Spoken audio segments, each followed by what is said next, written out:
And we'll give it a few minutes here.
Okay, guess this is the crowd we got today. Mostly just reminders for you guys today because we had a lot of stuff that was due by last night. Not that you should have been having to do all that at once because you had most of the week to do it, but there were 3 things. So let's go over that and make sure that if you're missing any of that, that you're going back and doing it, okay? So number 1, grammar test corrections in the parts of speech test were due by last night. It's being checked. I actually just finished checking it during the lunch bell. So if you've not turned that in, please do as soon as possible. Now, there are several people, a decent number of people who you're turning it in. I'm gonna stick with this system. I think you guys can understand that I'm not going to hand check, you know, 100 grammar tests. This is the format that we're doing it in, and it's up to you both to do it and then to show that you've looked at the key and to post your corrections, okay? So if on the corrections post, all you put is a completed test. I'm not going back and hand checking that to see if there's corrections in there. That would take forever, okay? All you have to do to get full credit is to show that you have checked and corrected, okay? I don't care how you do it, okay? You can do a strike through, you know, on the wrong answer and then type the real answer beside it. You can highlight the ones that you got wrong in one color, right? And write the right answer next to it. But if all you do is correct it, and I can't see that you corrected it, you're not getting credit, okay? So spread the word, and if you're watching a recording of this, then please fix that. And if you did do that, then I put a note on there that you should see anyway. And I'll still give you credit if you go back and do that in a timely manner. Today would be ideal, so I can get those points in for you. So it's kind of an all or nothing thing, but you don't have to get everything right, okay? So I still think I'm going pretty easy on you considering what vocab and grammar tests would normally be like, right? So get that fixed if you're one of those people. All right, enough about that. Vocab lesson 10 was due last night, and that has been checked, and I will post a key probably later today. Maybe wait till tomorrow. We'll see. But I'd like to see more of you guys get that in. If that is you, that's just a routine lesson, right? We had a test last week or a couple weeks ago. We're in the middle of another sequence. So we'll do unit 11 next week, and then the week when we get back from Christmas, we'll have a test on lessons 9, 10, and 11. And that'll be your final one for this semester, of course. All right, so the other thing is of Mice and Men. You had all week to read part 3 of Mice and Men because part 2 was due at the end of last week, okay?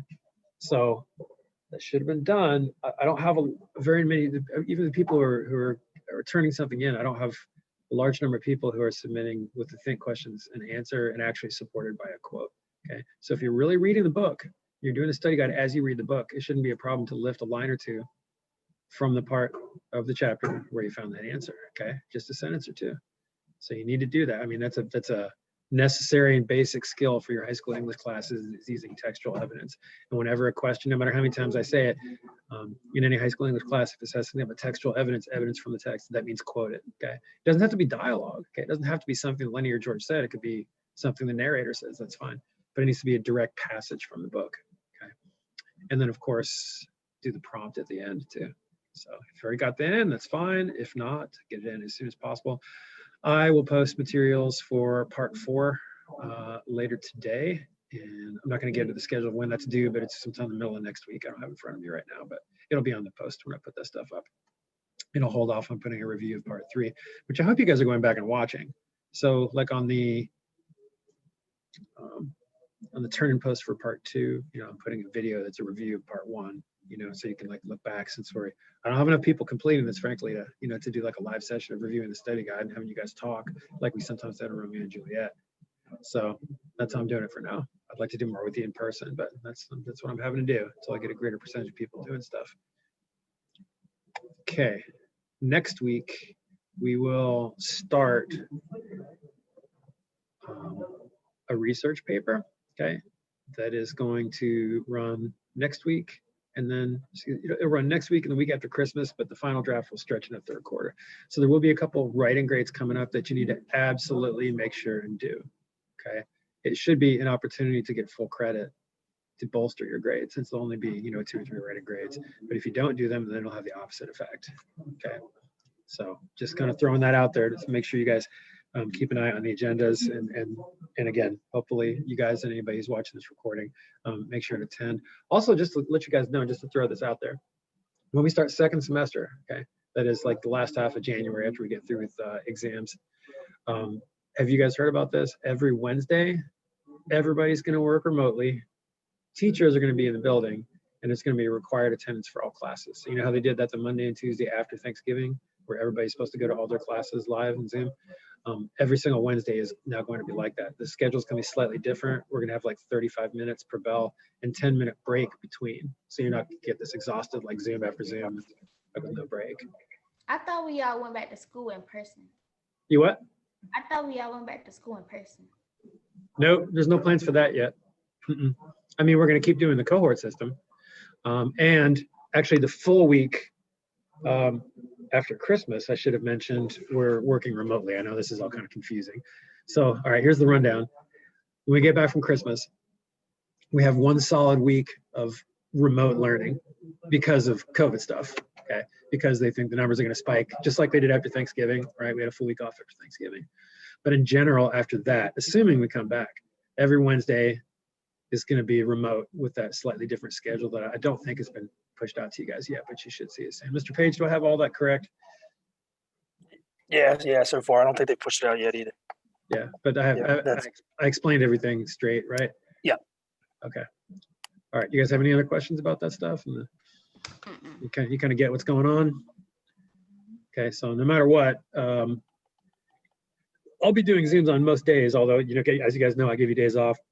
So you just need to keep looking at my agenda, you know, sometime between 7:30 and 8 each morning to know what's going on. I think I missed a lot of tests, and they Missed a lot of what? My tests is like the tests you keep putting up there. Yeah. Well, you can still go back and do them. This day in Google Classroom or Clever? I hardly have anything. You hardly ever need to go to Clever for me. The only reason you would need to do that is if we're to access StudySync or to access Newsella when we do those on many Wednesdays. Other than that, what you need to do is look at, is this Ashira, by the way? I can't change the name on here. I know, but I'm trying to make sure I know who you are because I know it says Brooklyn Johnson. That's not your name. Is it Ashira? Mm-hmm. Okay. Just want to make sure I had that right. I'm glad you're here. What you need to do is look at the agenda that I post every morning, and that tells you everything that is going on, what to do, where to get it if that's needed. Okay. If you look at that every morning, then you're going to be fine. Most assignments are just on Google Classroom. Some of them, of course, are, you know, reading this actual book. But most is just materials that I put on Google Classroom assignments. So if you read the agenda and then you go over and you look at the assignments that are referenced on the agenda, then you'll see what the agenda is talking about. Okay. Okay. So continue to make up stuff and always let me know anytime you turn something late. Yeah, that's my big rule. Okay. All right. Any other questions, guys? All right. Have a great weekend and please spend some time catching up on anything that you're missing from today. Okay. See ya.